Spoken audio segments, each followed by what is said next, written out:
तो चलिए दोस्तों, आज का वीडियो स्टार्ट करते हैं। आज का हमारा वीडियो है क्लास 12th का चैप्टर नंबर 2 का। सबसे पहला क्वेश्चन है आपका कि बिना बजाते हुए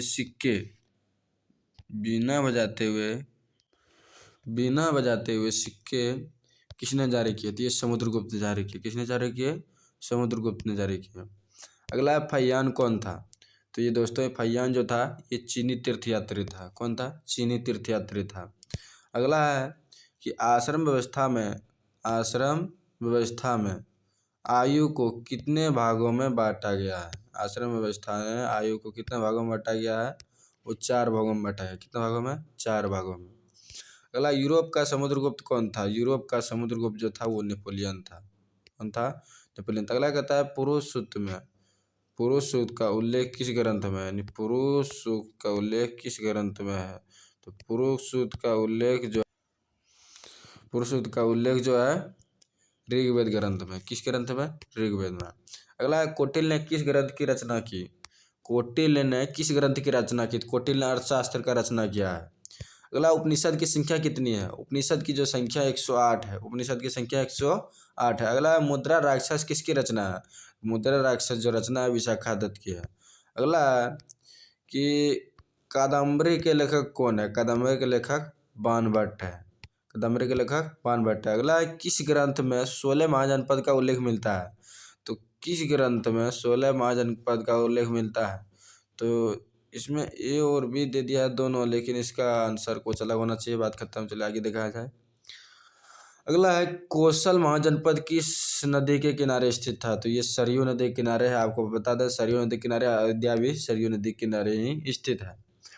अगला, इंद्रप्रस्थ किस महाजनपद की राजधानी थी? ये कुरु जनपद की राजधानी है। अब कुरु जनपद की राजधानी इंद्रप्रस्थ। और भी जैसे महाजनपद जैसे अंग जो राजधानी है उसकी राजधानी चंपा है। अंग महाजनपद की राजधानी चंपा।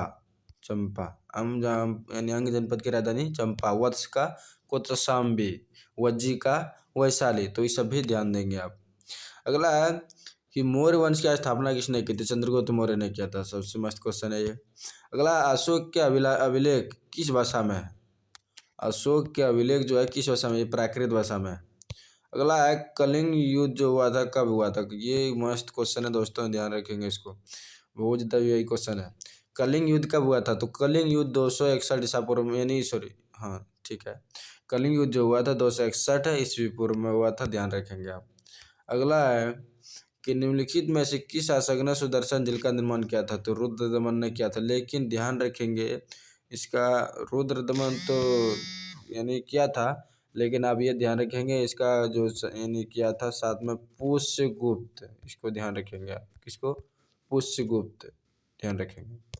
अगला है किस विद्वान ने मात्र अभिलेखों के आधार पर अशोक का इतिहास लिखने का सलाह यानी बहुत अथक प्रयास किया? आंसर है देवदत्त रामकृष्ण भंडारकर।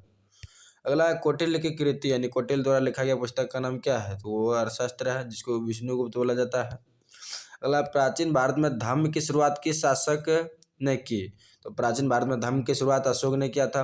अगला, मौर्य साम्राज्य का प्रथम शासक कौन था? मौर्य साम्राज्य का प्रथम शासक कौन था? मौर्य शासक जो था वो पहला था आपका चंद्रगुप्त मौर्य। अगला है कि भूमि अनुदान से संबंधित प्रथम अभिलेखीय प्रमाण यानी किसका है? तो ये जो यानी प्रमाण मिला है ये सातवाहन का है। किसका? सातवाहन का।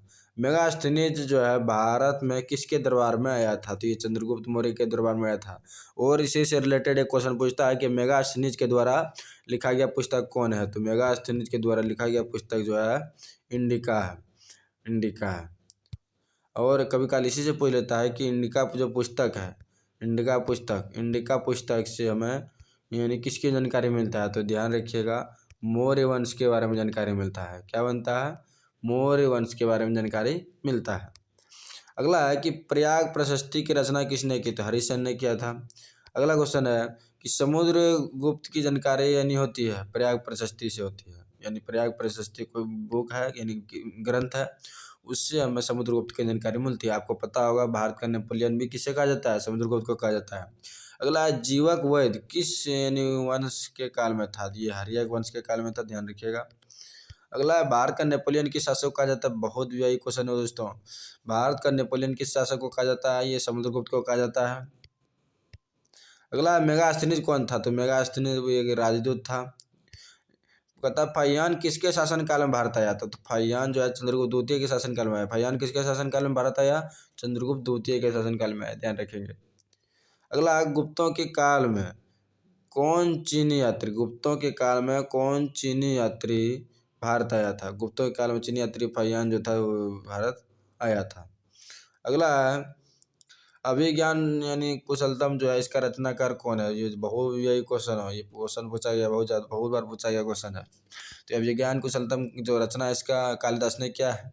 अगला है प्रयाग प्रशस्ति का संबंध जो है किस गुप्त शासक के है? ये समुद्रगुप्त से है। अगला है कि फूट डालकर विजय प्राप्त करने का कार्य सर्वप्रथम किसने किया है? किस राजा ने किया? तो वो अजातशत्रु ने किया था, ध्यान रखेंगे। अगला है तक्षशिला विश्वविद्यालय कहाँ स्थित है? तक्षशिला विश्वविद्यालय पाकिस्तान में है। अगला है नवरत्न किस शासक के दरबार में रहते थे? नवरत्न जो है किस शासक के दरबार में? सबसे पहले जो था विक्रमादित्य के दरबार में रहते थे, जिसको चंद्रगुप्त द्वितीय बुलाया था। अगला है पाटलिपुत्र नगर की स्थापना किस नदी के संगम पर हुआ था? तो ये हुआ था गंगा एवं सोन, ध्यान रखेंगे आप इस बात को।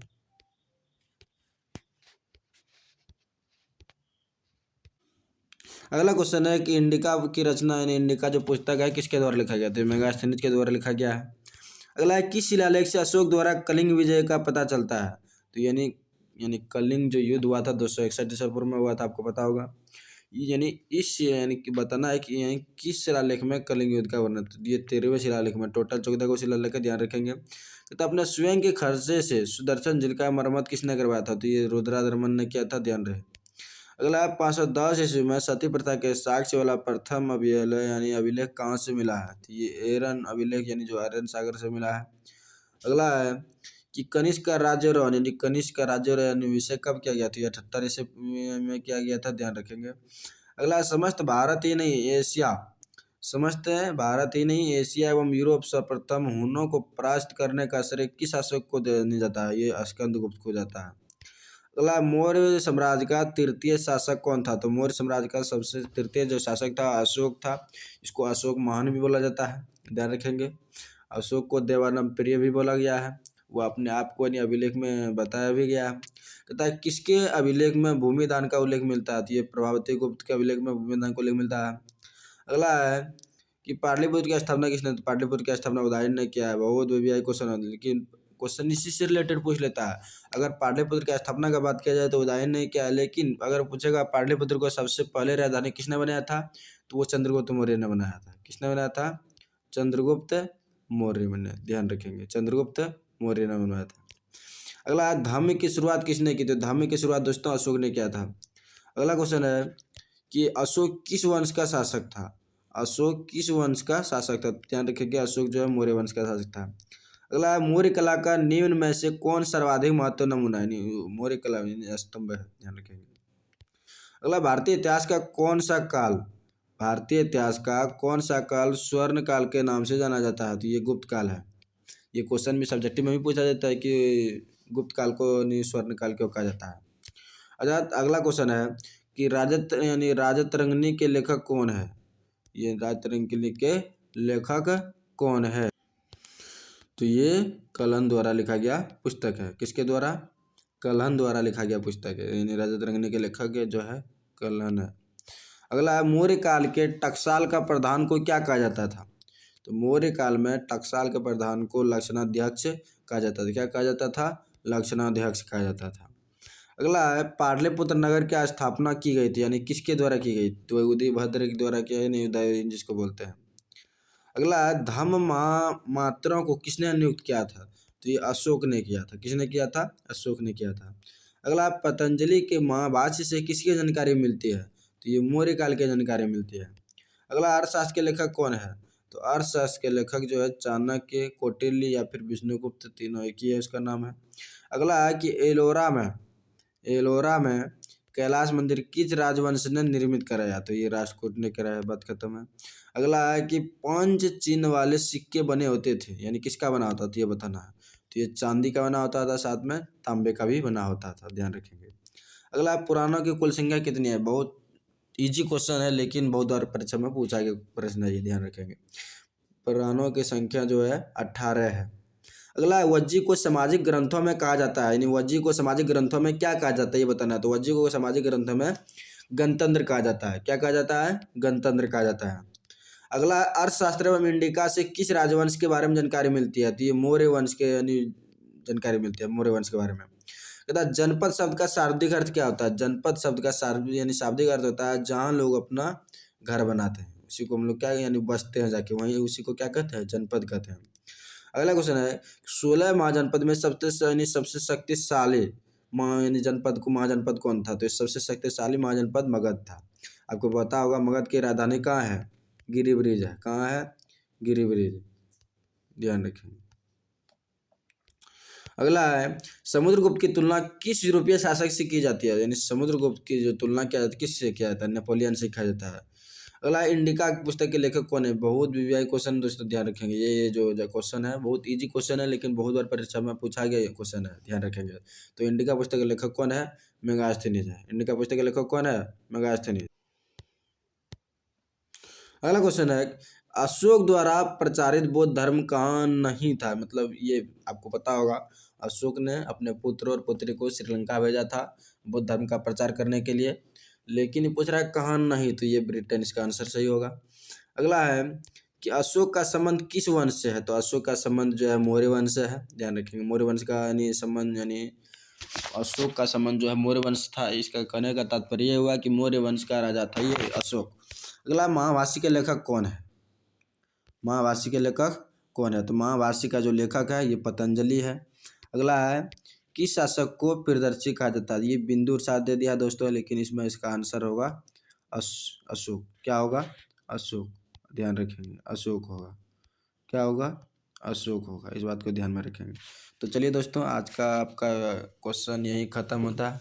तो आप हमको ज़रूर बताइए कमेंट में आपको ये वीडियो कैसा लगा। अगर अच्छा लगा तो आप कमेंट करके लाइक सब्सक्राइब ज़रूर करें।